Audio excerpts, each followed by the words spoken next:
Bonjour. Dans cette vidéo, je vais vous expliquer comment numériser un document lorsque celui-ci excède les dimensions de la fenêtre de numérisation de votre numériseur. Essentiellement, il s'agira de numériser votre document en plusieurs morceaux et ensuite de recoller les morceaux en utilisant les fonctions d'alignement automatique de Photoshop.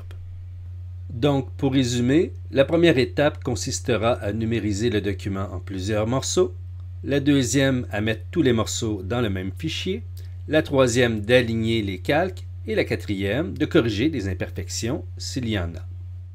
En premier lieu, quelques conseils au niveau de la numérisation.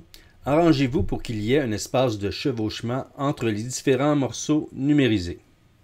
Dans l'exemple à l'écran, on peut voir que l'illustration a été numérisée en deux morceaux et que chacun des morceaux chevauche l'autre.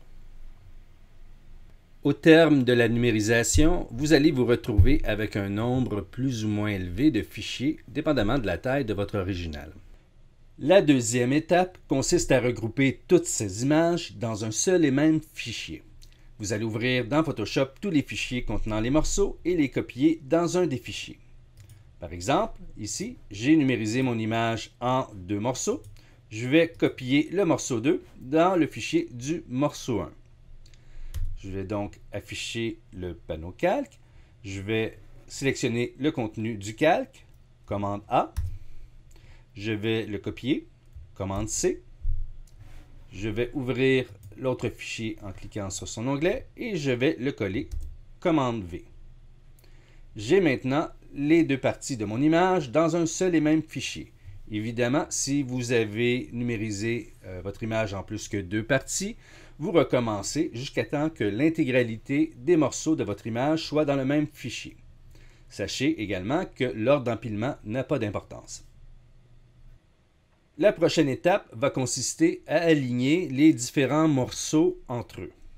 Je vais aller dans le panneau calque, sélectionner tous les calques qui s'y trouvent en appuyant sur majuscule, histoire de faire une sélection multiple. Je vais ensuite aller dans le menu édition, sélectionner la fonction alignement automatique des calques. Cette petite fenêtre va s'ouvrir, vous ne touchez à rien, vous appuyez sur le bouton OK. Vous attendez. Et voilà, maintenant les deux morceaux sont alignés entre eux. Avant de passer à la prochaine étape, je vais maintenant redresser et recadrer mon image en utilisant l'outil recadrage.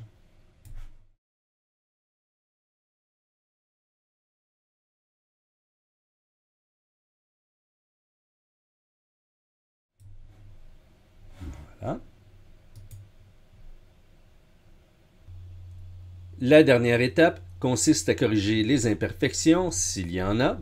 Par exemple, vous pourriez vous retrouver avec cette espèce d'effet de bande plus foncée entre différentes parties de votre image. Je vais commencer par sélectionner le calque sur lequel se trouve la zone problématique.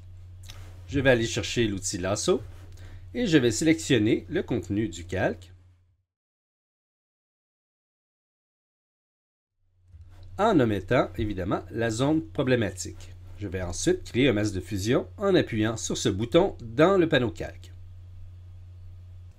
Par la suite, si vous le désirez, vous pouvez aussi double-cliquer sur le masque de fusion et rajouter un petit peu de contour progressif, histoire d'assurer une transition plus douce entre les différents morceaux.